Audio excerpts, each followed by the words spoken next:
Beliau bercerita tentang belajarnya. Cerita ini bukan belajarnya di Indonesia tetapi belajar di Mekah.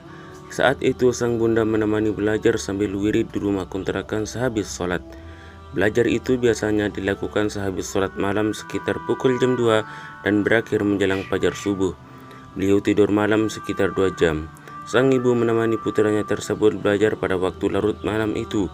Sang ibu tidak duduk di dekat putranya, melainkan ibadah, duduk berzikir berwirid di ruang terpisah, namun masih dapat memantau putranya.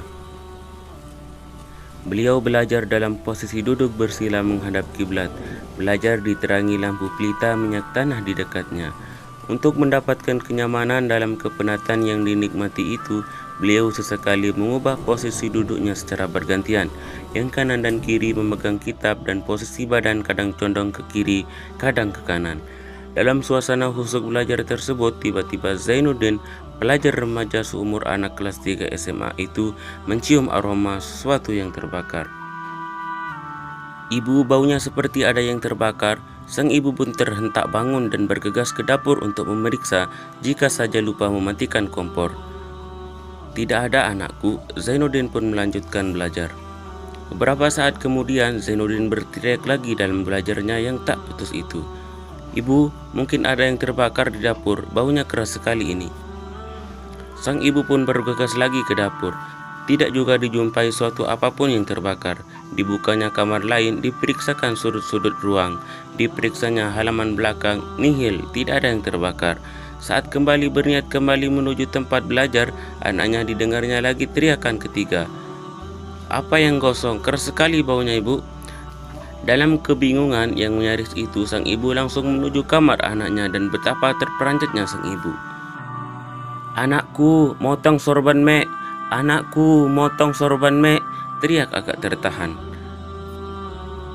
Dengan sigap dan refleks, Maulana membuang sorban itu dan memadamkan api yang membakar sorbannya. Dalam bau gosong akibat asap hitam, pembakaran berapian lampu minyak tanah itu, ibu dan anak itu pun diam sejenak sambil membayangkan kemungkinan yang terjadi. Sang ibu memikirkan anaknya yang mungkin saja terbakar jika tidak segera diketahui sumber apinya. Juga dipikirkannya akibat kebakaran kecil itu bisa membuat kampung tempat kosannya juga terbakar hebat. Sang ibu memeluk putranya dalam sedih dan berbaur haru.